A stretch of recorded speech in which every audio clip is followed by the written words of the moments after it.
Welcome to Love and Money with Barbara Treadwell, where we explore the deep connection between our money and the people we love.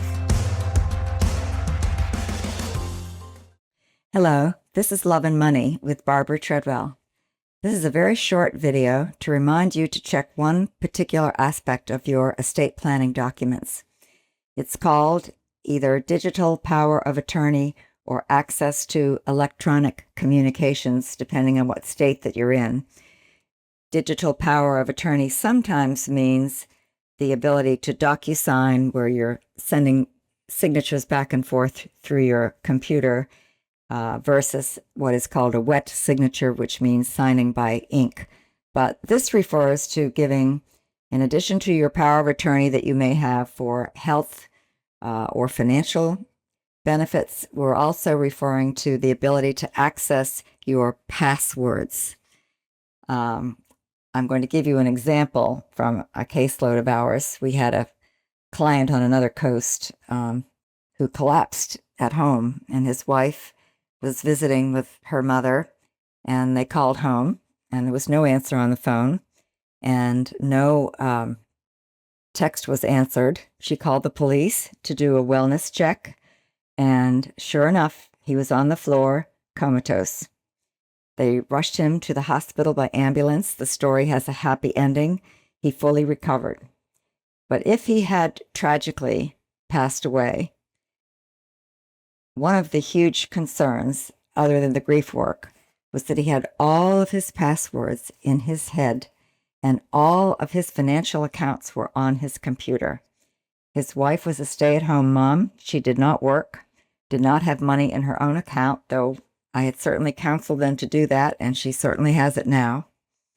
But if he had died without that knowledge, it would have been chaotic trying to get to the money that is intended for her. So I'm asking you to be checked with your estate attorney and to look at your estate planning documents to be sure that these items are checked off, because this gives you access to social media accounts. You may want to make an announcement and then close the account. It gives you the ability to check on cryptocurrencies, online banking, credit card companies, and it doesn't even have to be a tragedy. It might be because you're traveling and you don't have that list with you, or you can't find it, and you need to have someone check on that for you.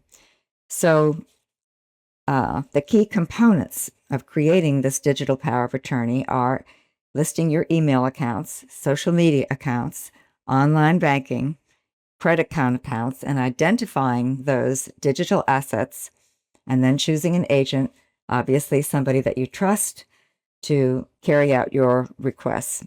This is the digital era, and we must protect, manage, and ensure access to your digital assets when it's needed. Thank you for listening. Goodbye. Thanks for joining me on Love and Money with Barbara Treadwell. I hope today's conversation gave you something to think about as you navigate your own financial and personal journey. You can also visit barbaratreadwell.com to learn more about my work and connect with me. See you on the next episode. The views expressed in this podcast are not necessarily the opinions of Barbara Treadwell, LLC, and should not be construed directly or indirectly as an offer to buy or sell any securities or services mentioned herein. Unless otherwise specified, show guests are not securities licensed or affiliated with Barbara Treadwell, LLC, or Osaic Wealth. Investing is subject to risks, including loss of principal invested. Past performance is not a guarantee of future results. No strategy can assure profit nor protect against loss. Please note that individual situations can vary. Therefore, the information should only be relied upon when coordinated with individual professional advice. Securities and investment advisory services offered through Osaic Wealth Inc., member FINRA SIPC.